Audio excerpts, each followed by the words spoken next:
Daily മീഡിയയിലേക്ക് സ്വാഗതം. മണിപ്പൂരിലെ സംഘർഷം രാജ്യമാകെ ചർച്ചയായതാണ്. അതിനുശേഷം BJPക്കെതിരെ വലിയ ആരോപണങ്ങളുമുണ്ടായി. പല BJP നേതാക്കളും മണിപ്പൂരിലേക്ക് പോകാൻ പോലും ഭയന്നു. ഇതിനിടയിലും ആ ദൗത്യം ഏറ്റെടുത്ത് ഹീറോ ആയിരിക്കുകയാണ് കേന്ദ്രമന്ത്രി സുരേഷ് ഗോപി. കഴിഞ്ഞ ദിവസം ഔദ്യോഗിക പരിപാടികളുമായി മണിപ്പൂരിലായിരുന്നു സുരേഷ് ഗോപി. ആശുപത്രിയിലടക്കം എത്തി സാധാരണക്കാരെ കണ്ട സുരേഷ് ഗോപി അവിടെ നടത്തിയ ഇടപെടലുകൾ സോഷ്യൽ മീഡിയയിലടക്കം ചർച്ചയാണ്. പാർലമെന്റ് സമ്മേളനത്തിലും സജീവമായിരുന്നു. മണിപ്പൂരിൽ വിനോദസഞ്ചാര പദ്ധതികളുടെ നടത്തിപ്പുമായിട്ടായിരുന്നു യാത്ര. ആ സംസ്ഥാനത്തെ വീണ്ടും മുഖ്യധാരയിലേക്ക് കൊണ്ടുവരാൻ നടത്തിയ സന്ദർശനം. സർക്കാർ പദ്ധതികളുമായി അങ്ങോട്ട് പോകാൻ പലരും മടിക്കുമ്പോഴായിരുന്നു ആക്ഷൻ ഹീറോയുടെ ആ യാത്ര.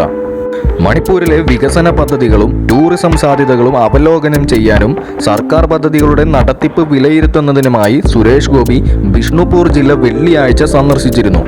ഇതിനിടെയാണ് പൊതുജനങ്ങളുമായി സംവദിക്കാൻ ആശുപത്രിയിൽ പോലും എത്തിയത്. മണിപ്പൂരിലെ കലാപം അറുതിയായെന്ന സന്ദേശം പൊതുജനങ്ങൾക്ക് പകർന്നു നൽകാൻ ഇതിലൂടെ കഴിഞ്ഞു. ഇത്തരത്തിലെ ഉത്തരവാദിത്തങ്ങൾ സുരേഷ് ഗോപി ഇനി കൂടുതലായി ഏറ്റെടുക്കും. മണിപ്പൂരിലെ ഇടപെടൽ ദേശീയ തലത്തിൽ ഏറെ ചർച്ചയായിട്ടുണ്ട്. സാധാരണക്കാരനെ പോലെ പരമാവധി സുരക്ഷ കുറച്ചായിരുന്നു പൊതുജനങ്ങളിലേക്കുള്ള സുരേഷ് ഗോപിയുടെ ഇറങ്ങിച്ചെല്ലൽ. കടുത്ത സുരക്ഷയ്ക്ക് നടുവിൽ അവിടെ ചെല്ലേണ്ട കാര്യമില്ലെന്നുകൂടിയാണ് അദ്ദേഹം ഇതിലൂടെ സന്ദേശം നൽകിയത്. അങ്ങനെ വടക്കു കിഴക്കൻ സംസ്ഥാനത്തെ കീഴടക്കി കേന്ദ്ര സർക്കാർ പ്രതിച്ഛായ ഉയർത്തുന്നതിനിടെയാണ് സുരേഷ് ഗോപിയെ കാണാനില്ലെന്നും ഒളിവിൽ പോയി എന്നെല്ലാം പ്രചരിപ്പിക്കുന്നത്. പാർലമെന്റിൽ പോകുന്ന മലയാളി MPമാർക്കും അദ്ദേഹത്തെ കാണാം.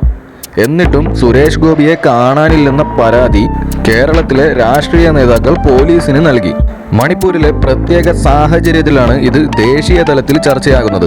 ഇത്തരം ഔദ്യോഗിക ഉത്തരവാദിത്തമുള്ളതുകൊണ്ടാണ് സുരേഷ് ഗോപി കേരളത്തിലേക്ക് വരാത്തതെന്നാണ് ഔദ്യോഗികമായി ലഭിക്കുന്ന വിശദീകരണം. സിനിമ ഷൂട്ടിംഗ് തിരക്കുകൾ തീർന്നതോടെയാണ് ഭരണകാര്യങ്ങളിലേക്ക് അദ്ദേഹം കൂടുതൽ ശ്രദ്ധ കേന്ദ്രീകരിക്കുന്നത്. വിവാദ വിഷയങ്ങളിൽ പ്രതികരണം ഒഴിവാക്കാനും സുരേഷ് ഗോപി ആഗ്രഹിക്കുന്നുണ്ട്. ടൂറിസം മേഖലയിൽ ഉൾപ്പെടെ വിവിധ വികസന നേട്ടങ്ങൾക്കായുള്ള നല്ല മണിപ്പൂരിൻ്റെ ഭാവിക്കായുള്ള സന്ദർശനത്തിൻ്റെ ഭാഗമായിരുന്നു അദ്ദേഹത്തിൻ്റെ യാത്ര.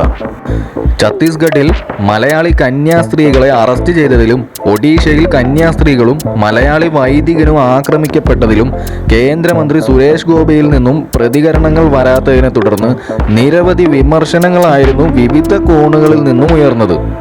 സുരേഷ് ഗോപിയെ കാണാനില്ലെന്ന് പറഞ്ഞ് സമൂഹ മാധ്യമത്തിലടക്കം ട്രോളുകൾ വരെ പ്രത്യക്ഷപ്പെട്ടിരുന്നു.